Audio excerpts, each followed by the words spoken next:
Good evening and welcome to Slam the Gavel, the show that tells it all regarding family court, criminal court, and other court issues, as well as CPS. I am your host, Maryann Petri.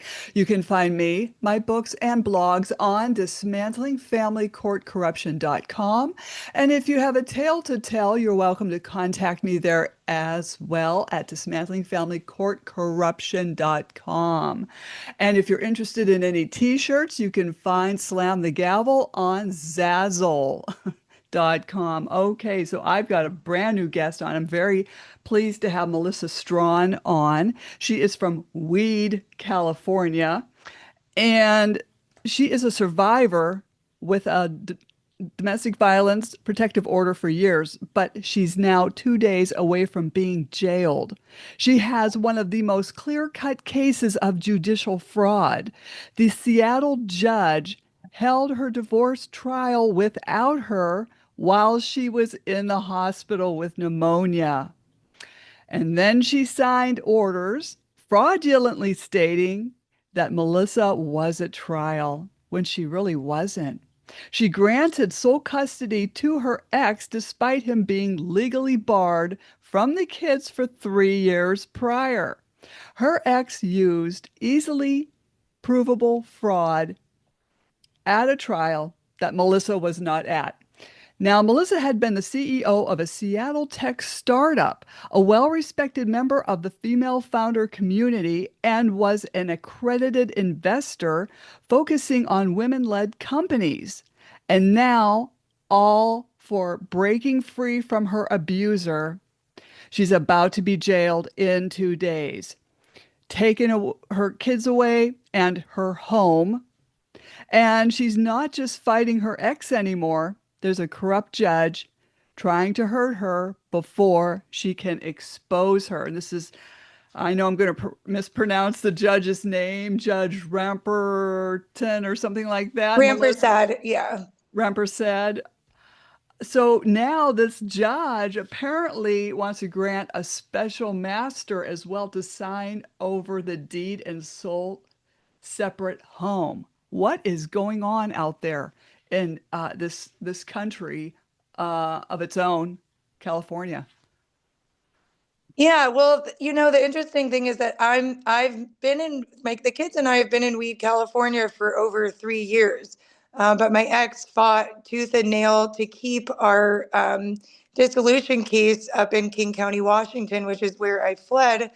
Um, and that alone, the fact that there was such a battle over keeping it up there, just has always felt suspiciously strange. And then to see the case turn out like this, I don't know. I don't know what's going on out there, but I have to I'm smiling because I'm like, I don't know what the future holds, but I am trying to, in good faith, assume that everything will work out and that justice will prevail. But maybe it's time to realize that's not going to happen. I'm not sure. Right, because you had these kids for the last 3 years and a domestic violence protection order. So this judge just trampled on it. Yeah.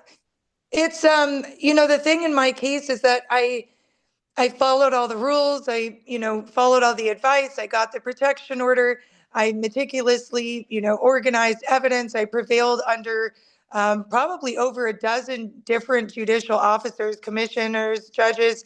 And so I'm chugging along just thinking, okay, well, everything is going to keep being fine. But I started to just notice as the judge continued to make comments on the record. And I just got all of my certified transcripts last night, actually, and looking through them, it's been over a year that she's made comments that literally undermined me as being a domestic violence survivor. So I've picked up on issues like that for over a year, but never did I anticipate that literally the entire case posture would be flipped in a matter of days.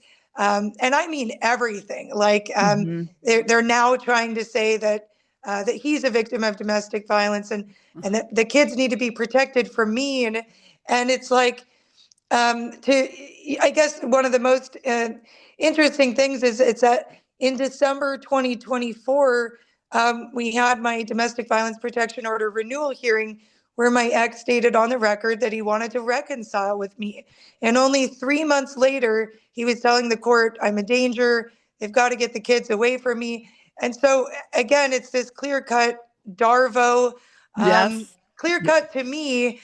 And I know that the judge is not dumb. She knows exactly what she's doing. So, Right. And for people that don't know what DARVO is, it's deny, attack, reverse victim offender. They yeah. pull this all the time in the family court system. It, it was done to me. Now it's done to you and everybody else. Yeah. It's I think when my mom first introduced me to the concept of narcissistic abuse, and I know that that's become a very well-known term, I felt like the sky opened up, and that was the moment I determined I had to break out of that relationship because it's crazy making, and that's what I noticed that there's systemic narcissism. I mean, I that's literally what it is because even in the court system, being gaslit, having Darvo happen and all that, it's literally like going through domestic violence all over again. But now with a judge who has the power to take away your kids, your home, your possessions, everything. And that's really, really scary to have the system that's meant to protect you actually cause even more harm. And I know this is like a sexist comment. Everyone's going to hate me, but this is a female judge doing this to a mother. And of course, you have male judges being horrible to good dads. You know, I don't know why. I know this all revolves around the Title IV funding, but this has to stop. Well, I think that, it's interesting that you say that because I have had, like I said, over a dozen judicial officers, men and women. Um, the clear thing to me is that it doesn't really matter the gender of the judge so much as their stance on domestic violence. And when I read the basically the narrative about my judge a long time ago, it said that she had interviewed victims of war crime and handled domestic violence. And I read this and I'm thinking, wow, she's going to get it. She's going to understand and all that.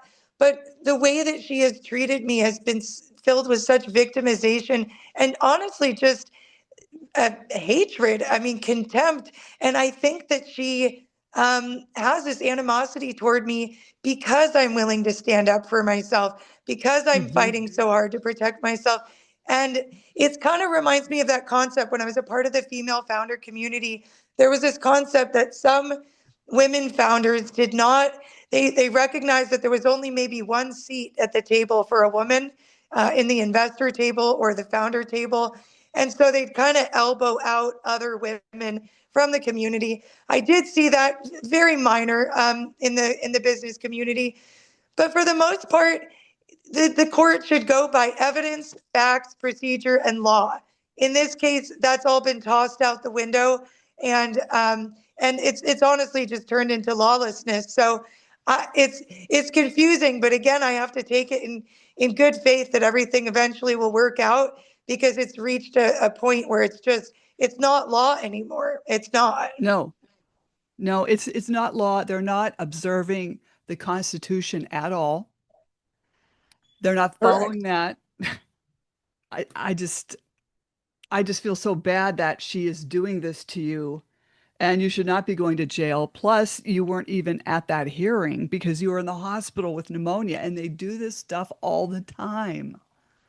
Well, I had when I showed up in March to what was supposed to be the first day of trial, I had just filed for an extension with the Court of Appeals to turn in my motion for discretionary review.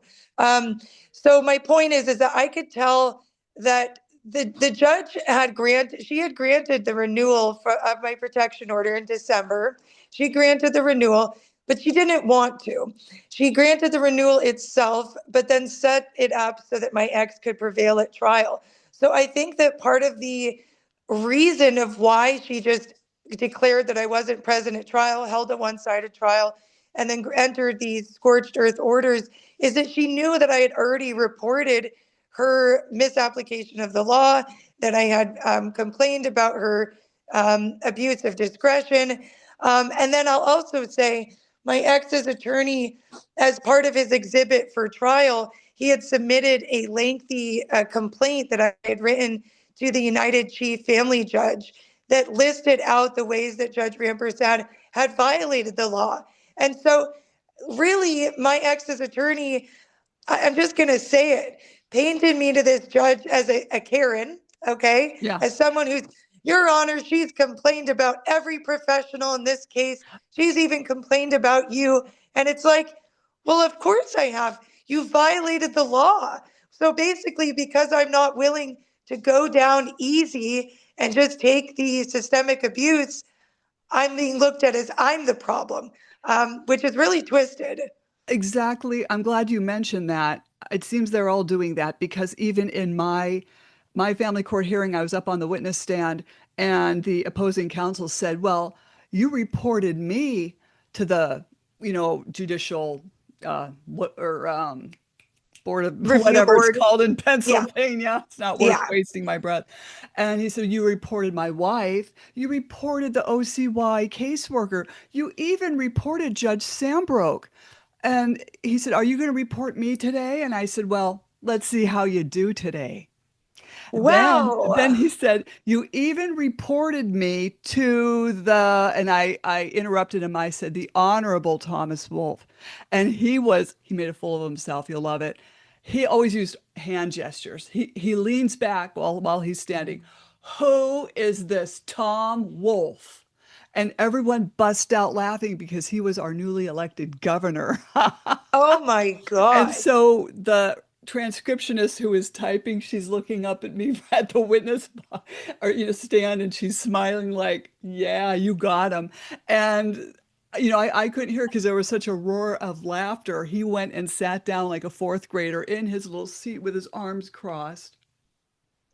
Yeah, they Yeah. don't, let me put it this way. And again, going back to that narcissist term, is that Yes. I've heard, I remember, I've watched some things by Rebecca Zung and stuff, and she said the number one thing that a narcissist hates is being exposed. And Yes. so as we are exposing, like, I mean, we'll get into it, but the domestic violence um, perpetrator treatment assessor, participated in this fraudulent stuff, all of these, different players.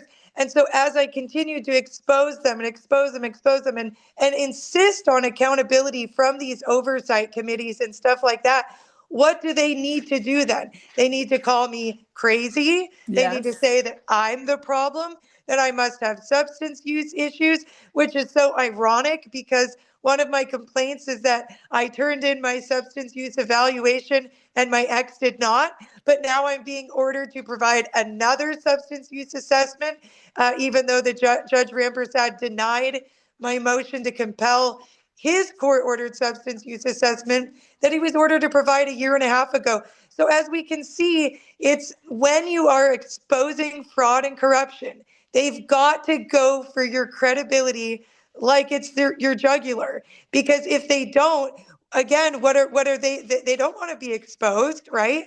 And Hmm. so it's I'm not asking for any kind of special treatment or anything like that. I guess I was under this naive rose-colored glasses assumption that a superior court judge would apply the law, that that's Hmm. their job, and that if they don't, there's the the Commission on Judicial Conduct, there's the Court of Appeals, there's the Hmm. Supreme Court. And I could tell you, when my case is finally resolved, justly, I'll say, I have a list of all the organizations, the oversight committees, everyone that I have reached out to, begging and pleading for help. And you see that the emperor wears no clothes. The oversight committees are not overseeing. And maybe they'll have these cherry-picked cases where, oh, we took down this corrupt judge because they made a racial comment, or this corrupt judge, was found to, I just saw one about, child abuse material. And those are important cases to take down. But as we can see, overwhelmingly, these oversight committees, they're cherry picking the cases that they want to use to make it look like they're holding judges accountable, but it's not being meted out fairly across the board. So it's a my mom calls it a rude awakening, and it is very much a rude awakening to find out that, yeah, like I said, the emperor wears no clothes in family court. They really do operate above the law. Definitely. Even I, again, when I was on the witness stand with accountability, I said, I'm going to advocate for myself. And I explained that when I was a nurse, I had to stand up for my patients to physicians. And so that's what I'm going to do here. And then suddenly you're the bad guy. And of course, they were already labeling you crazy. This is how they do it. Yeah, yeah. And I think that I try and I read something, I got served with something like 2 days ago, and again it said, "Oh, her her filings are basically a display of this mania, and it must be an example of her uncontrolled mental health issues." And I have to read it and just almost smile, because again, um it's like, of course they would go after my credibility. Of course they'd go after my mental health. Of course they'd go after all of these different things. But in the whole, in all of their filings, you know what's missing from it? Mm. Almost anything to do with the children. There's literally almost nothing. So when you think about what a superior court judge, a family court judge is there to do, it's supposed to be holding the best interests of the child above anything else. And I'm in, my case is in King County, Washington, a no default, or a no, what is it called? A no fault divorce state, right? Hmm. But when you look at the way that my case was flipped at trial, it's all about fault. There's absolutely no consideration. So when my divorce, my final orders were entered with no evidence, no witnesses, and no sworn testimony from my side at all. So the person who has been caring for the kids for over 3 years has not literally provided a shred, or nothing has been considered from my side for the court. So how can you determine what's in the best interest of the child if all the information is coming from someone who hasn't even seen them in 3 years? And so that's why I fought for my case to be heard in California, because that's where the kids are. And I'll also say that my teenager, he had to file for his own protection order. His principal had written a beautiful letter supporting him. His staff member had attended his protection order hearing with him. Um, my younger son has autism and separation anxiety. Got a beautiful glowing letter from the ABA therapist saying that a transfer of custody like this would cause irreparable harm and be Hmm. disastrous for him. But the judge won't. She refuses to consider anything that goes to the best interest of the children. So the court is not doing even the most minimal part of their job in family court. And so it's all punitive. And again, as I can see, my opinion is that it's being done because I dared to stand up for the truth, for justice, and to report on actual documented wrongdoing. And so they've got to bury me before I can expose them.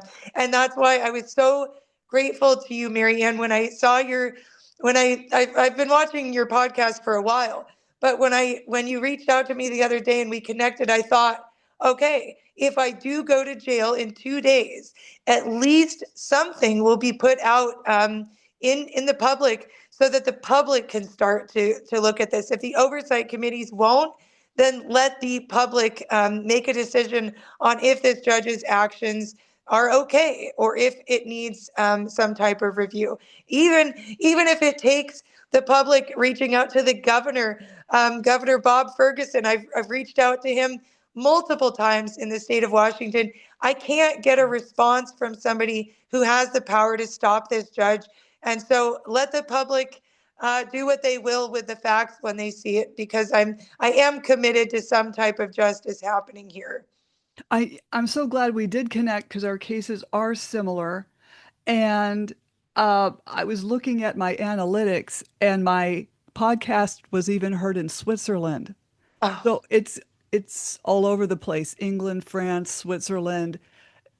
It's on all major platforms and YouTube. Please like and subscribe.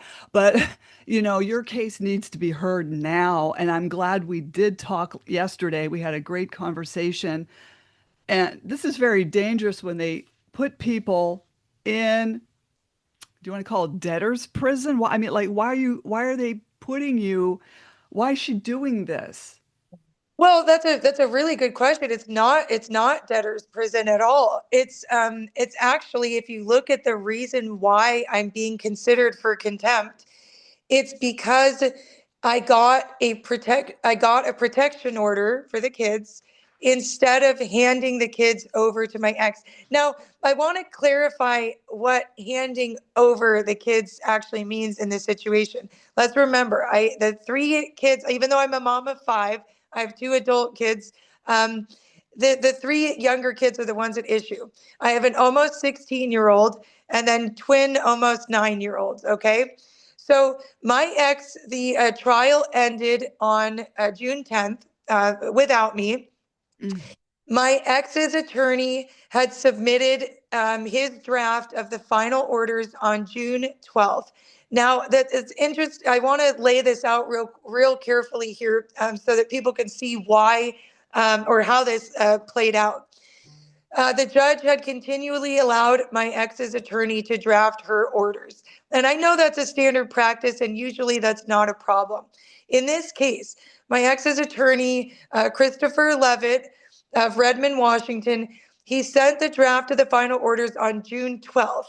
The reason that's interesting is because in those draft orders, my ex's attorney had submitted a DVPO against me to the judge.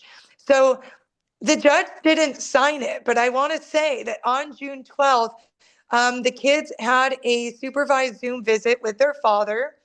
And at that Zoom visit, my ex was under the assumption that the judge was going to sign everything his attorney had submitted to the judge earlier that day, right? Including the protection order. Mhm. Well, the judge didn't sign that protection order because I was not at trial. So, in a way, being in the hospital with pneumonia, in a way, kind of saved me from having this bogus protection order that would have given my ex the power to have the police seize my children.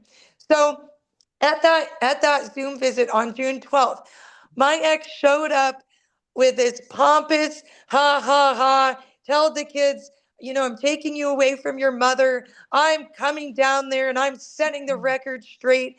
And he says to the teenager, hey, 3 years ago, you requested a protection order against me, and I'm coming down there and setting the record straight. The twins were crying. The teenager was furious. Well, when the final orders were actually entered, I got them on June 17th, but they were stamped June 18th because it was after hours. There was no protection order entered, but of course the scorched earth orders came through.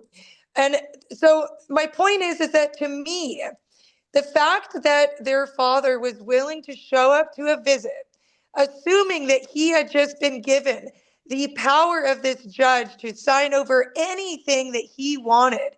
And what did he do with that power? He used it to terrify the kids. He used it to say, I just got away with murder, and I'm coming down there and getting my way. That should have been example enough. So the reason I go through that is that I filed for a protection order laying that out, and it was granted by a different judicial officer. And the judge is now, this trial judge now is saying, well, because you got that protection order granted, we're going to hold you in contempt, or presumably that's what she's going to do in 2 days. And so, repeatedly, what we see with this judge, with Judge Rampersad, is that it doesn't matter what any other judicial officer does when they look at the evidence. Um, she's gone rogue. Yeah. She flips and reverses it, and then she uses it against me. And it's really sad that really the chilling message that's coming out of my case in the Seattle area is this is dare to get protection, prove the abuse, follow the terms of your own protection order that we granted you, and it will be used to not only take your kids away, but throw you in jail. And I obviously don't think that that's a across the board case, Mm-mm. but for this judge, that is what she's saying loud and clear. And I had gotten an email from the King County Prosecuting Attorney's Office protection order, one of these newsletters the other day saying our partnership with Microsoft has resulted in 3,600 protection orders being applied for in King County. Look at what a great job we're doing. And my case is an example of how that technology, that process of getting a protection order, that even when it's proven and granted, can literally be used to strip you of everything. And that is dangerous. And I talked to the program manager, Kelsey Greer, of the Protection Order Advocacy Program, and I told her this. And I said, look, at least warn survivors that if they get this protection order, that there are cases where this happens in family court. That's dangerous, and the public deserves to know that that is a risk that's happening in Seattle. I don't know what she'll do with that information, but again, I'm committed to exposing the boots on the ground, the reality of what's happening in family court, so that survivors can have an educated idea of what's happening in the real world. And if they want to proceed with a protection order after that, after taking that risk, it's up to them. I'm not dissuading anyone. I do think that getting a protection order is the reason I'm alive today. I genuinely Right. believe that. But to say that it's being used against me 3 years later is very, very terrifying. And somebody needs to do something about that before more people are harmed. You know, I'm just curious, they want these judges want us to get psych evals. I think this Judge Rampersad needs a psych eval I, you because know, this is I, crazy. I would say that I wholeheartedly agree with that. I would say that a qualified psychiatrist could probably even just read through the transcripts Yeah. and see that it's the classic narcissist abuse. It is. It's this abuse of power. It's this taking over the reins of power and then abusing it. Um, for 25 years, at the bottom of my email, it's this quote by PETA, and it says, "What is the common link between all atrocities in our society's past? The dangerous belief that those in power have the right to abuse those without it. That might makes right." And in this case, with the judge, she knows she has the absolute power over my life and these kids, and she's abusing it. And the fact that she has squeezed everyone else out and retained jurisdiction in such a way that has made sure that no other judge or judicial officer can review it means that she knows she's doing something wrong and wants to cover it up. And that's risky. I actually, like you're saying, it's not like I'm even saying she should get a psych eval in a punitive way. She should get a psych eval in a way that could protect other people, because I have a friend who also had her as a judge, and that friend hasn't seen her kids in 6 months. And this judge, she complains about, oh, I have over 400 cases before me. I'm so busy. And I'm thinking, holy shit. If this woman has 400 other cases, what's happening in those other cases? Oh, Somebody needs to look into that stat. right. I totally agree. I'm glad you brought that up. So she's whining about these 400 other cases. So she's probably miserable in her life and she's taking it out on the public and taxpayer. Oh yeah, oh yeah. And it's King County, Washington, Seattle. So I don't need to tell anyone. It's a very, very liberal county. Washington is interesting. Almost every other county and area is very conservative, very red, very, hunting, and I got my guns and my rights. And you get to Seattle, though, and it's the complete reverse. And Seattle is a huge city of implants. You have people coming from the Bay Area and all over the world and all over the country, and it's a very liberal city, right? Hmm. And I personally believe, because I lived right in the smack dab heart of downtown Seattle when I worked at Zillow. I lived at Harbor Steps. I was right there in the heart of downtown. If the public knew what a Superior Court judge was doing there to survivors, to someone who's had to rely on welfare, essentially, I check every single box. I was a single teen mom. I'm every single box of what of what liberal voters care about, Hmm. and yet this is what's happening. I think the public would be shocked. And what I'm seeing on my social media, that's filled with a lot of the female founder community, the tech startup community, the CEO and the investor communities, is people are shocked. They're outraged, but they don't quite know what they can do. We've successfully raised over probably $15,000 to $20,000 between GoFundMe and our other campaigns Hmm. to pay for basic living expenses and court costs. And I think that it's clear that people care, but they don't know what to do. And if the oversight commission and the I emailed every single legislator, I emailed the governor, I've emailed the sheriff, like, if they won't look into this and take action, what is the public supposed to do? Eventually, I'd say take to the streets, hold a sign. I've been to the downtown Seattle courthouse on 3rd Avenue a million times. I would love to see people gather there, hold up a sign, free Melissa, whatever it is, and just demand justice. Because if this is happening to me after I prevailed on the evidence and on fair rulings for 2.5 years, and I actually even wrote a book, Break Free with ChatGPT, how to win big in family court, which is a tongue-in-cheek title, because you don't win big in family court. There's no such effing thing, because when domestic violence is involved, you've already lost big. But essentially, what I'm saying is I would like the public to care. I would like them to go down to the courthouse, to hold signs, to demand justice, to write the governor. Because if this is happening to me after all of this, then it really goes to show that these oversight committees are in name only. And if that's the case, then the oversight committees need oversight. And who's going to do that? But in my case, Hello, Judge Pam Bondi.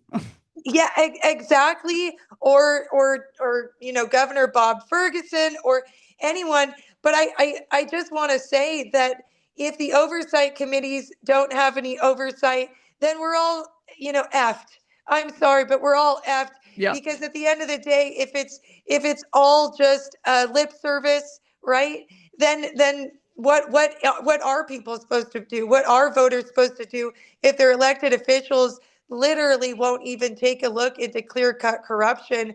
It breaks my heart. But what breaks my heart the most is that there are real children at the other end of this who are the next generation. And if they're growing up, and I notice a split, if they're growing up either being primed for victimization or Hmm. they're being primed for becoming abusers themselves because of going through this experience, then our next generation is set up it breaks my heart. And there is the power to stop that. And all we're asking is for these family court judges to apply the law. What a concept. Apply the law. That's your job. But I think what the problem is they won't apply the law because of the Title IV funding. What is Because, that? I don't know about that. okay. So this Title IV funding, this is like really horrible. Let me get into my thing here. I'm gonna put us on pause.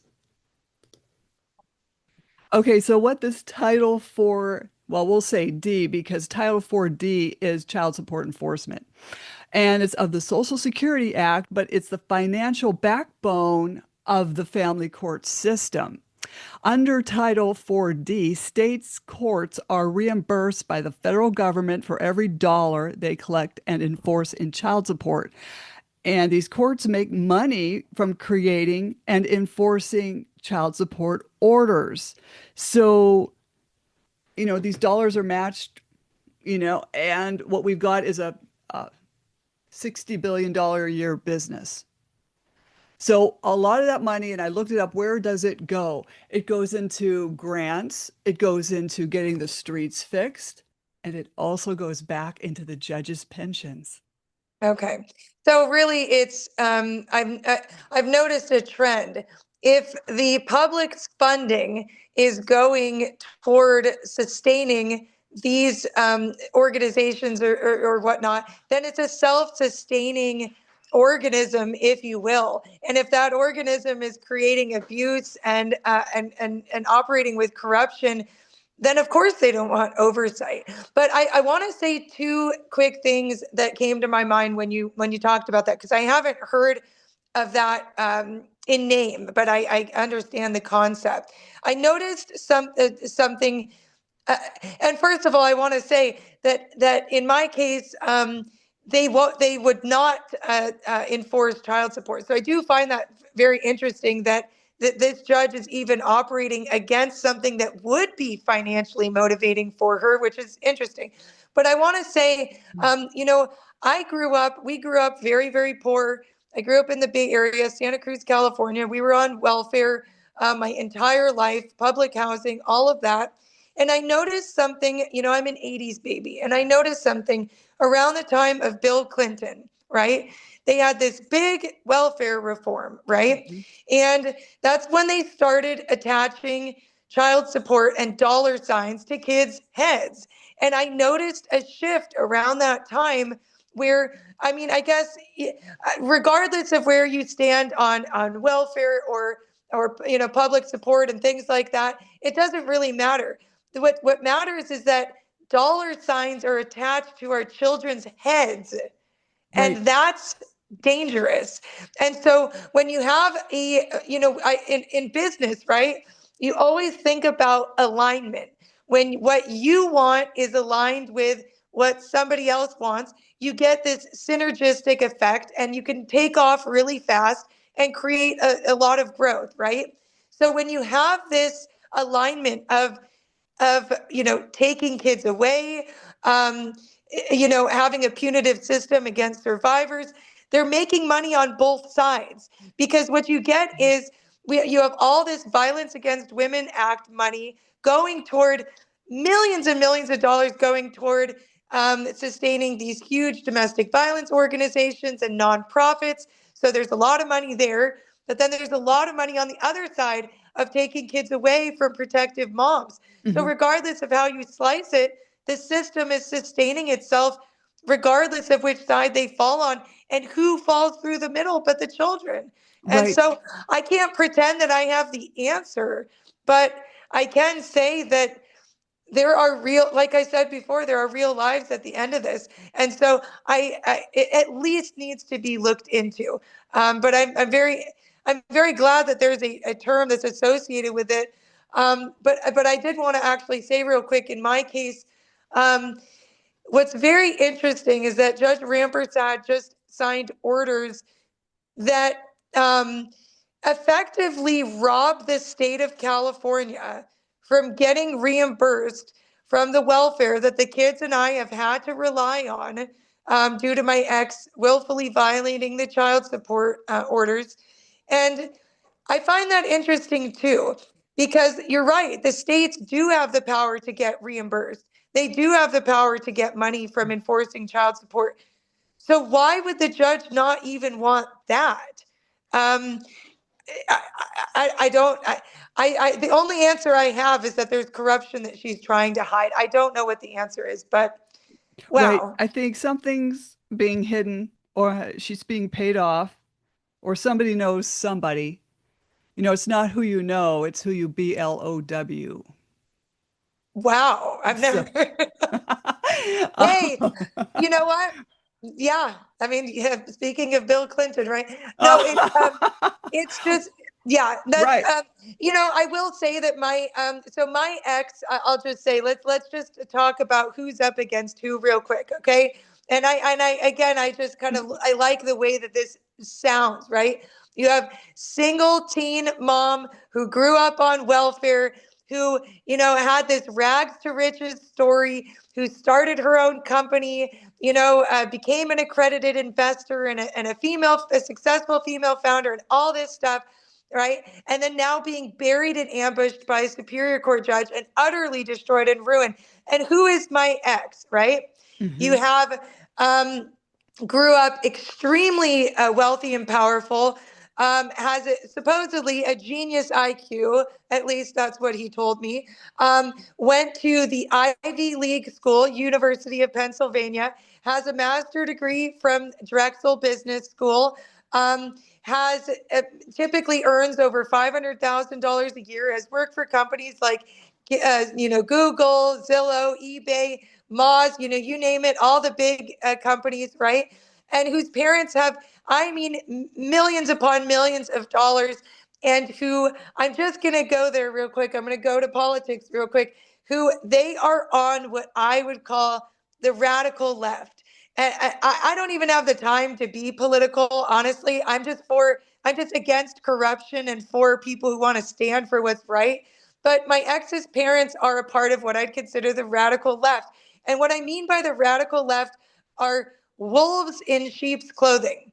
What I mean by that are people who say, we care about, we care about the poor or social institutions. We care about the LGBTQ community, and we care about, justice, and we're anti-war and all of this kind of stuff. But they're doing all of that corruption behind closed doors, right? So at the end of the day, it doesn't matter if they're on the left or the right or red or blue or whatever. They're effing corrupt. And Yes. that's what the public needs to care about. Does it really matter if you're Republican or Democrat, if Mm-mm. you're supporting someone who's absolutely corrupt and abusing their power? Like, people need to wake up and realize that it's so easy to divide our country on these political lines, and it gives people like Judge Rampersad free reign to abuse their power. Well, you look at her, you read her bio, she's the most left as you can come, right? Mhm. And she's still abusing someone who, for all intents and purposes, the left cares tremendously about.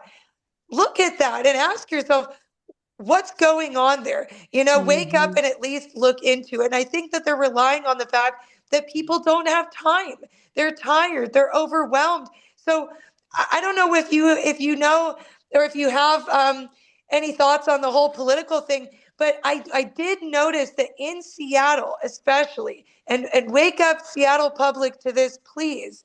In Seattle, it was the Democrats, it was the left who were against the version of HB 1620 that protected victims of domestic violence. In fact, I was shocked to see that the only politicians who stood up in support of victims of domestic violence were Republicans. I was shocked. I literally was.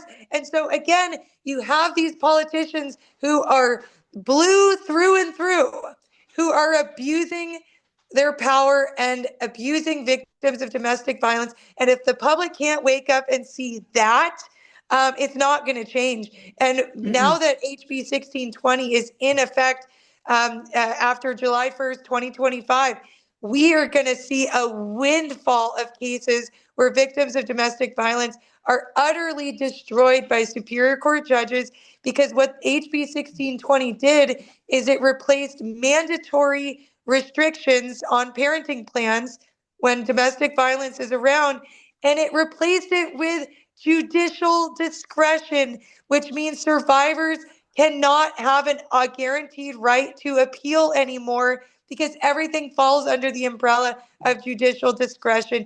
And I just want to say, who was standing there at those hearings and touting HB 1620 and judicial discretion, Judge Rampersad and Chief Family Court UFC Judge Sean O'Donnell, they were there saying, we want HB 1620. It's survivor led.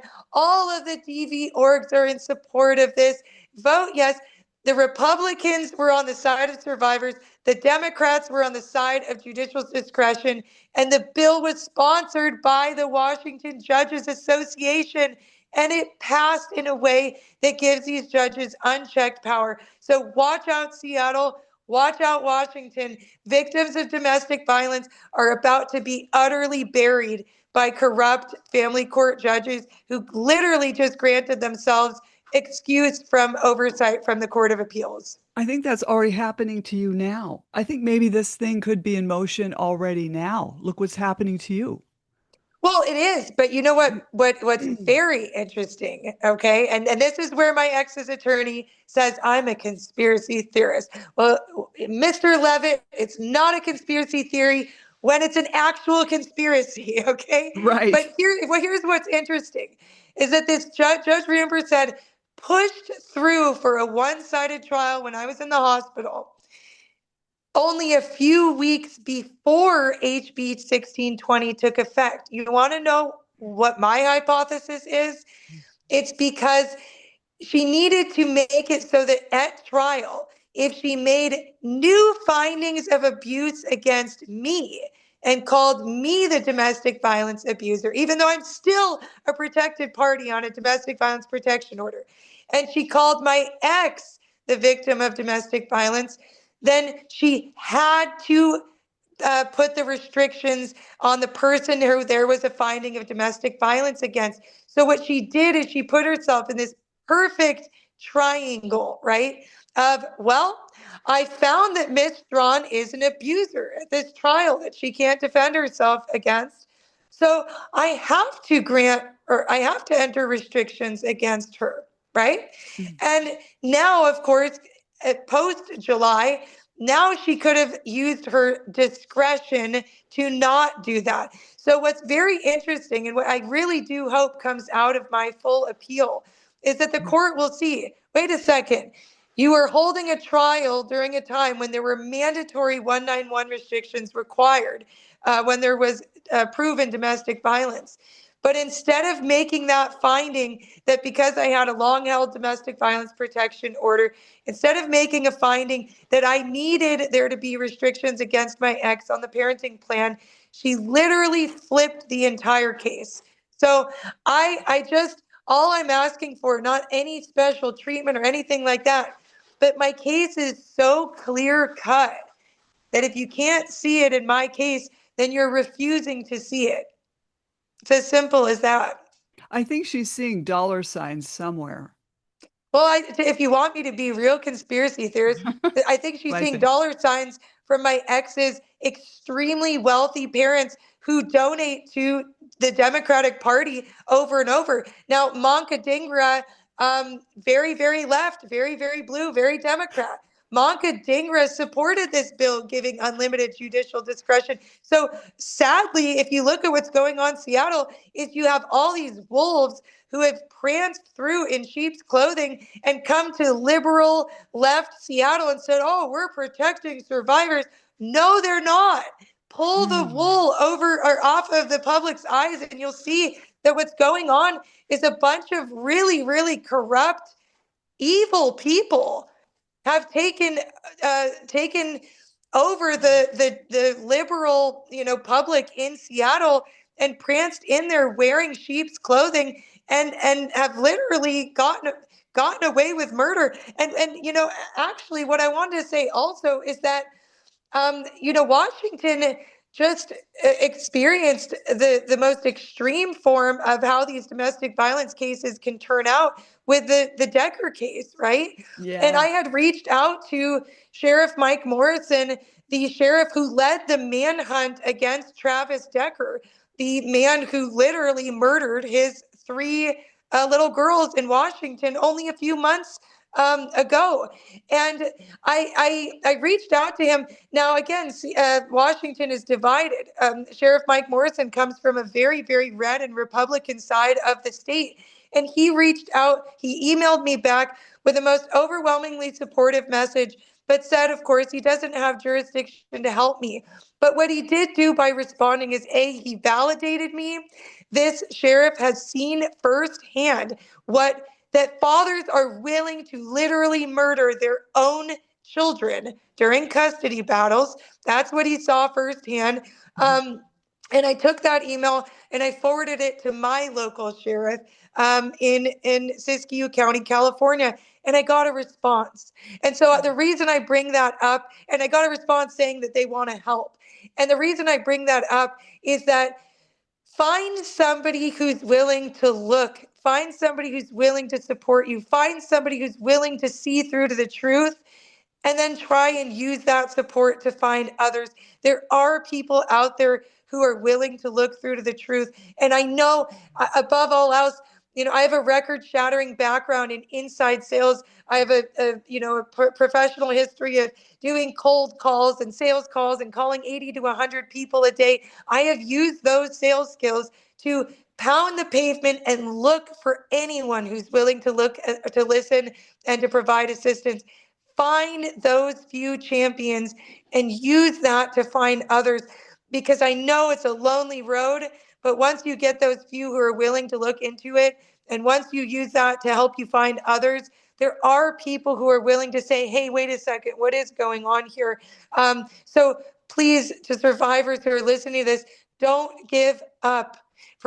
In sales, right? They'd say this: for every 99 people who hang up on you and say, put me on your do not call list or whatever, there's going to be one that's going to say yes. And that's the sale that's going to help you feed your family, right? Keep pounding the pavement, keep reaching out, keep speaking out. That's all we can do, because I will not go down easy. And I have a friend who told me, if I'm going to be someone else's prey, then I'm going to be very expensive prey. And I'm going to go down kicking and screaming and shouting. And that's what this judge is mad at, that I'm not willing to go down in silence. And no, I'm not. I will go down. Well, I'm not going to go down, first of all. But what I'm trying to say is kicking, screaming, yelling, and sharing the truth. And that's what they're pissed off about. She's also ticked off about your appeal as well. Oh, yeah, because I had a motion for discretionary review going active. And when I showed up on March 18th, I mean, this story is just so insane. But she knew that I had already complained to the Court of Appeals on her discretion. So something tells me this judge, Rampersad, has circumvented appellate review like 3 times now. And by putting me in jail, I think she's trying to circumvent it a 4th time. So something tells me that there's a chance that the Court of Appeals in Washington is not completely corrupt. So let's see what the Washington Court of Appeals is willing to do, because when this judge entered those final orders, the Court of Appeals was 12 days away from reviewing her discretion. They had granted me a hearing. And by entering those final orders, she mooted my discretionary review motion and got that hearing canceled. I mean, that's very, very concerning. So, yeah. That is beyond corruption. Do you know her? Does she have any kids? Or hopefully she doesn't, but I'm just asking. I feel like someone told me that she does have like 3 children or Ugh. something like that. I mean, she's about my age. I mean, I'm 40 years old. We're talking about someone who, you know, is about my age. I think she's a mother, like it's really read her bio and then read the way that she's treated me. And honestly, it's literally, it's sick. It's absolutely sick. In short, I think that there's an absolute possibility that either she's directly paid off or she's part of this big, AFCC clan of people. Because when you look at the other professionals, William Singer, the DVIT assessor, who's now under investigation by DSHS because his assessment did not meet state guidelines. Dr. Stephen Tuddy, I can't quite figure out what side he's on, but I do know he's a part of AFCC, and that my ex wanted him to be on his side at trial. There are all these players that are a part of this big AFCC. To be honest, AFCC looks like a RICO scam. And so it'll be very interesting to see what's going on. So that's my opinion, is that she's either being directly paid off or she's part of this huge group where there's a tremendous amount of money attached to it, and that's being essentially funded by these courts entering, orders for parenting evaluators and supervised visitation. There's a cottage industry, but what I'm also noting is there's a counter cottage industry now of people who are making money off of the people who are being hurt by the people making money off the people who are being hurt.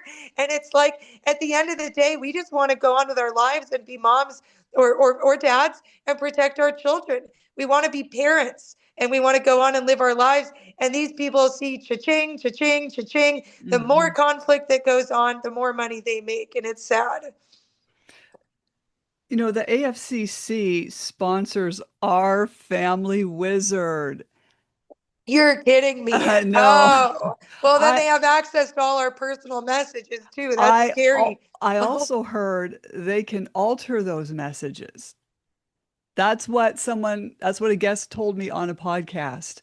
wow. I wouldn't doubt it. My ex comes from tech, and he even said to the judge, well, I wrote a program that downloaded these text messages. And it's like, hello, the abuser is saying he wrote a program and that the messages he's putting before you are from this program.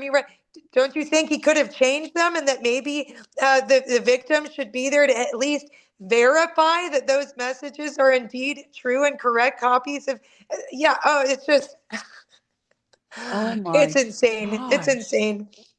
So this Judge Rampersad, am I pronouncing that right? Still, Yeah, and it's it's sorry, sad. my teenagers say ramper bad, and it's like there this yes, Judge Rampersad. That is correct.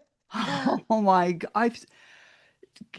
Will your kids the oldest one file another protective order, do you think? Well, let me put it this way. I mean, what's actually really sad and scary is that he said that he would run, that he would bolt, that he would bail, that if the cops come. I mean, he's almost 16 years old. He's almost driving. He's almost an adult, and we're talking about the potential of being kidnapped. Now, my hope is to talk to our local sheriff in Siskiyou Hmm. County and say, hey, there's a lot of corruption going on, and so if Judge Rampersad uh, uh, orders me to jail, could you possibly consider not arresting me and not kidnapping my children, at least until we review what's going on? But what's really sad, though, is that part of the contempt is that even though the teenager filed his own protection order, is they're actually saying she must have done that. She must have made him. And now, look, I understand that there obviously must be situation or cases where parents are forcing or whatever their children to say or do different things. I don't know. I'm not here to say that I'm the person to be the decider on that. But I will say this, that my 15-year-old, he's a straight A honor roll student. He's on the football and baseball teams. He's the vice president of the ASB at his high school. He eloquently laid out the truth in his protection order. He represented himself at these hearings. He showed up with DV advocates. He showed up with the school administration. He spoke out for himself. And they still denied it, but they only denied it after Judge Rampersad became intertwined with the protection order. And so I don't know what kind of relationships or situations are going on, but essentially, anytime Judge Rampersad gets involved, anyone else gets in line. And that's really dangerous. So, will he file again? I don't know, but what's sad is I think that he would run, and I think that that's dangerous. Right. He doesn't belong on the streets. He doesn't belong seeking, protection or hiding under cars or running through the hills or fleeing to the hills of Mount Shasta.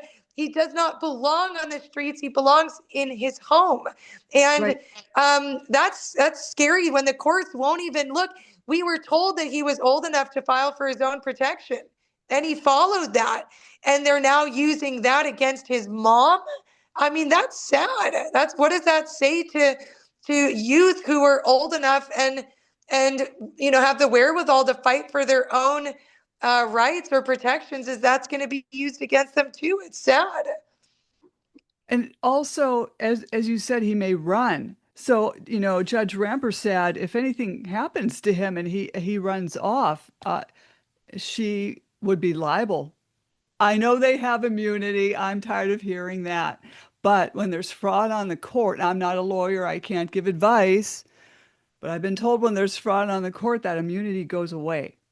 Yeah, I hope so because I have a dear friend who's, I think he was 17 at the time, but who's the same exact situation. She had protection for years. The case ended up being completely flipped once one of these AFCC professionals got involved, and her son did run, and he was killed in a car crash in the process. And that mom is still being abused by King County Superior Court by another judge who has it out for her. So I have seen that. I am friends with a mom whose teenager has perished from running from these dangerous orders, and still nothing's being done. So what's sad is that until we wake up and actually get the governor to get these judges out of there, literally, if they won't recuse themselves, of course they won't, get them out of there, fire them. Right. But if the governor is also part of that same system, can't say that Bob Ferguson is, but I can tell you this. A lot of the judges that former Governor Jay Inslee installed in the Superior Court in Washington, a lot of them are part of this whole cha-ching AFCC corruption ring. So that's terrifying. The same with this friend that I'm talking about. It's absolutely terrifying. I'm glad we talked yesterday, and I'm glad we did this podcast because this enlightens a lot of the taxpayers and victims. This needs to be known, and you know, it's just so sad. I don't want to see you end up in jail. Uh, they're jailing everybody. I was in there. I mean, one thing I will point out that is just as creepy is 42 U.S. Code subsection 666, requirement of statutorily prescribed procedures to improve effectiveness of child support enforcement. Oh my gosh. Wow. If that isn't sick, I don't know what is.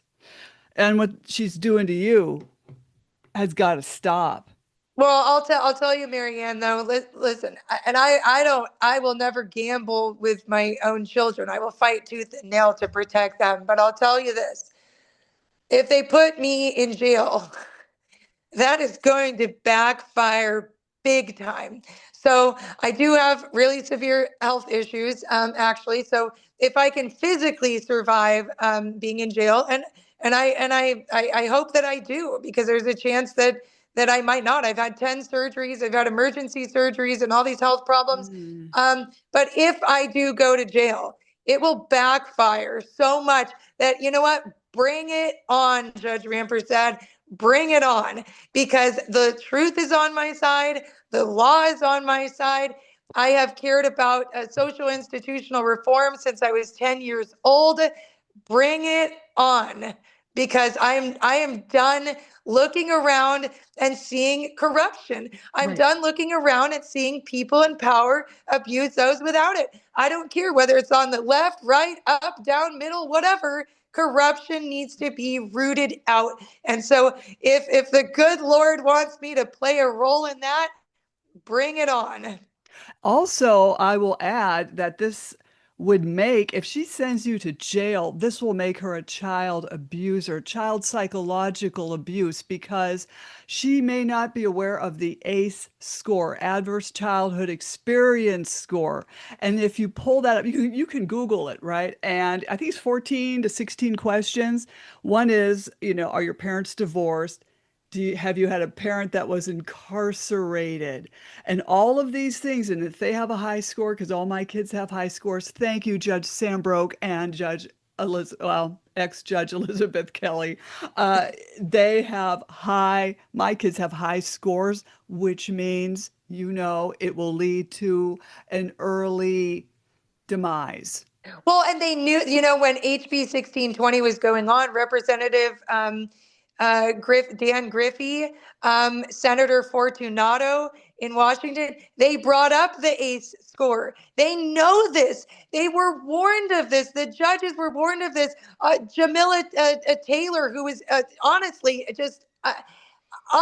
one of the most aggressive, nightmarish political people I've ever seen. They were made aware of this eighth score and how it would play into all this, and they still brought HB 1620 through in a way that gives these judges unlimited power. So they know this, Maryann. They know, and they don't give a shit because it's not about the children from them. For them, it's about money. It's about power, right? And all you have to do to figure out why people do things, follow the money. But at the end of the day, there also seems to be this weird, sick pleasure that they get from abusing their power. And Yes. that's where, like you said, the psychological evaluation, if you're getting sick pleasure from abusing someone, you don't deserve, you don't belong in any kind No. of power. You belong in prison. Sadistic. Right. Yeah.